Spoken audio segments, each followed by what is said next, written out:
Okay, we're back with U-bow stave. Well, it's now a bow. $5.99 for Lucervello. We did the previous videos show the mounting of these. Come on over here closer.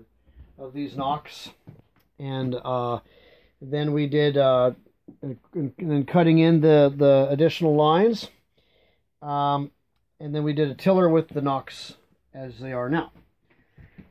Well, they look pretty scuffy, and we want to bring them to a nice polished look.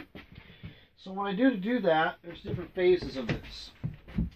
There's the sanding phase, where we're going to go through a, we'll go off with start off with a 150, 220, 320, and we'll top it off with some 500. And the stages are all pretty important. And I usually just start off with the 550, just getting this roughed and worked all the way through. I get all of it, you know, just wherever it's. You want this to be all nice and evenly sanded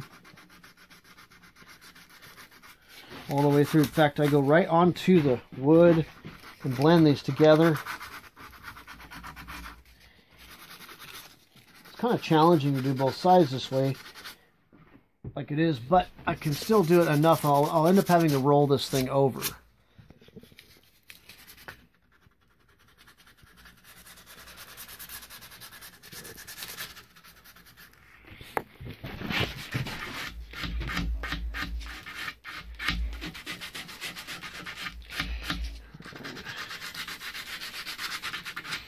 So we're starting off with the 150 right here. Okay. Next, we're going to go to 220. Check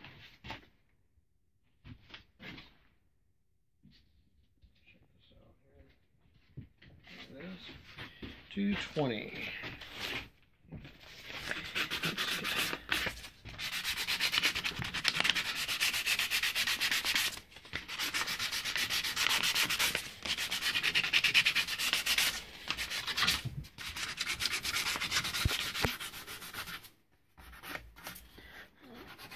A little better. Want to make sure you hit all the edges on here though.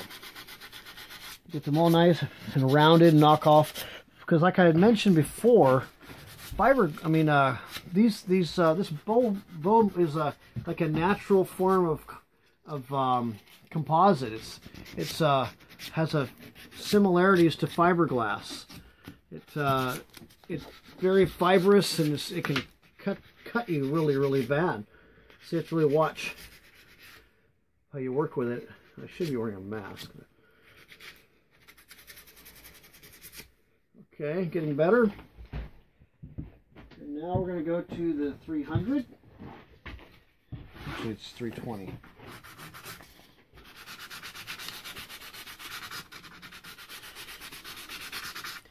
And this stage is...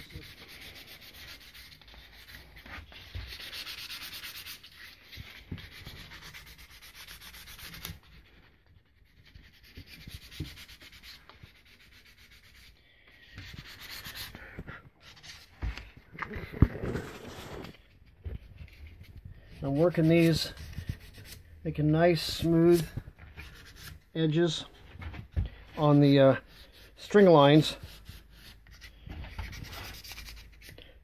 string grooves there. Those grooves need to be nice and smooth. Okay, now we've got both of these been prepared, all the phases of the 150, the 220, the 320, and the 500. Steps up in as far as the sandpaper grit that we're going to use for our abrasive. The next thing we're going to do is use a polishing compound. I just rub it real good on this, force it on here as much as I can. I'll have to roll this stave stick over in just a minute to get the other side clearly, but for now we're just going to get what we can see right here. Kind of force them into the groove lines here as much as you can. Sometimes I cheat and I might put a little paint in there or something if it doesn't polish nice. But we want to get this loaded pretty good. And now that it's on there, this is pretty good. All right, start with that. I got one of these really cheap buffing wheels. I am obtaining a nice actual buffing wheel system. We'll be going to that, but this for now works pretty good. I may have to take a few rounds. This is going to throw. This is a cheap cloth. You get just a couple bucks for each one, so you can, you know. I've actually polished a lot of horns with this one, but it takes a little bit.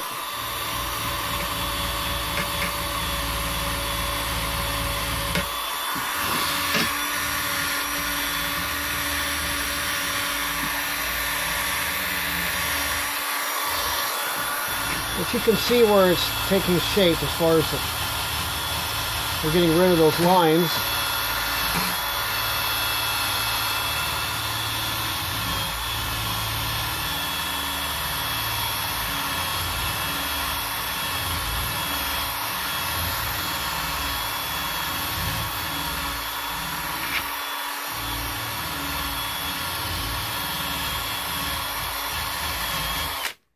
Sometimes I have to kind of work that out of there a little bit. It's in there kind of deep, so it's too much.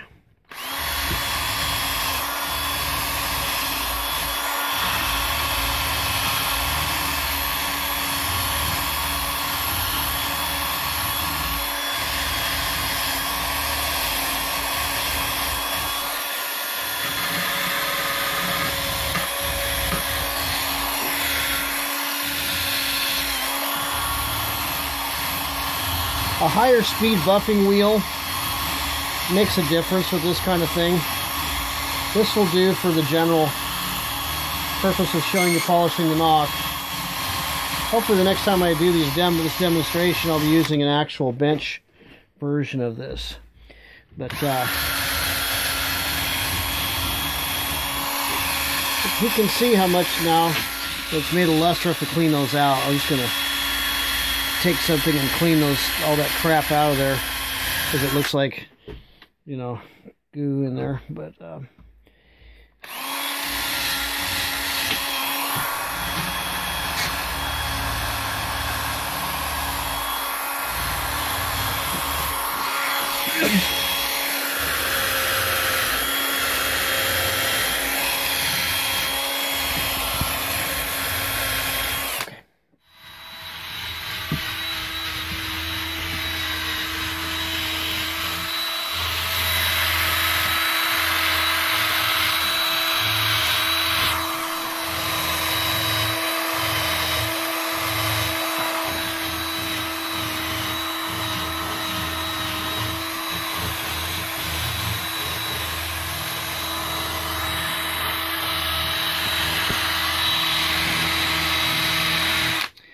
okay, even though I much prefer a high-end bench grinder, excuse me, a polisher, which we'll have here shortly, these bow tips are now polished and ready to go.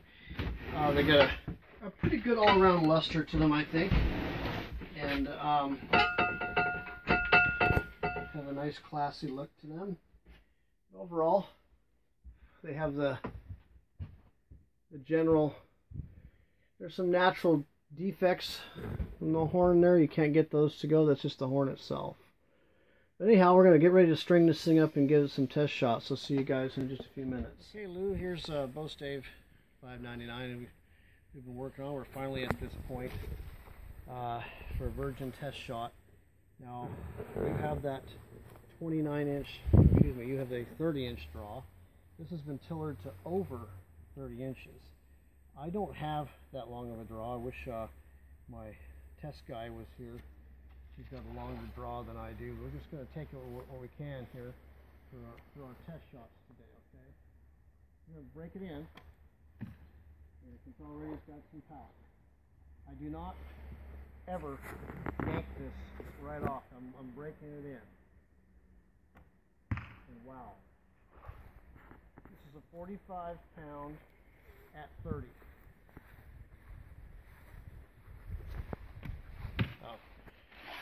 Remember, I'm just breaking it in. I'm not really giving it much of a draw at all. Nice. More sunlight here, you can see me better, I guess. Huh? Wow. It's going to be a fast bow, Lou. And with your long draw, right now I'm just breaking it in though. These are short draws. You don't want to screw this thing up. You got to acclimate it a little bit. Ooh. A bullseye there.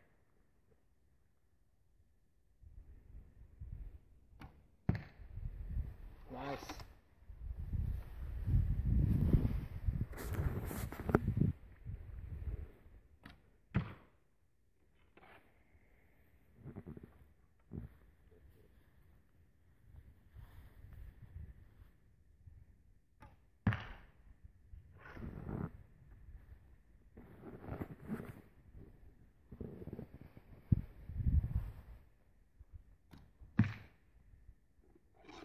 How's she looking, Nathan? Very good. It's fast.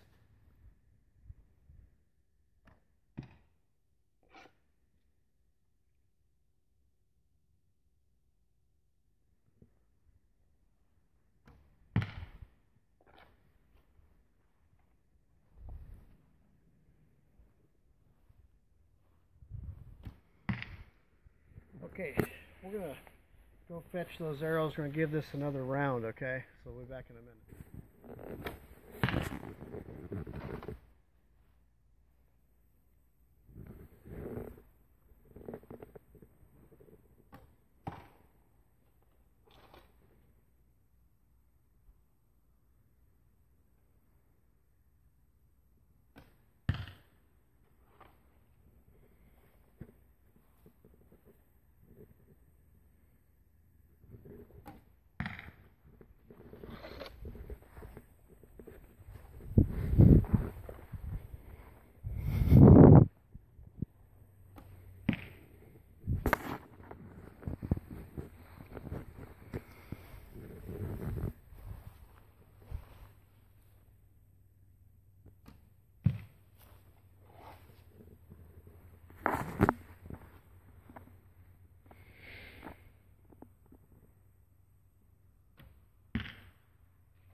Really important on this kind of bow for sure is the type of release you have. That your follow through, and I'm guilty of not having clean follow throughs a lot of times. Without a clean follow through, you actually reduce a large percentage of the distance and quality of your shot.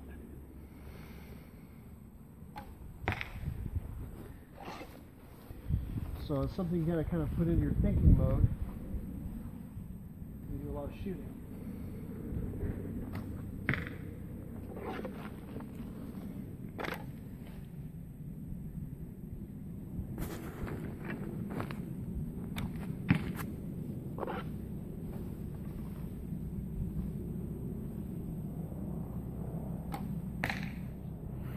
Okay, so far so good.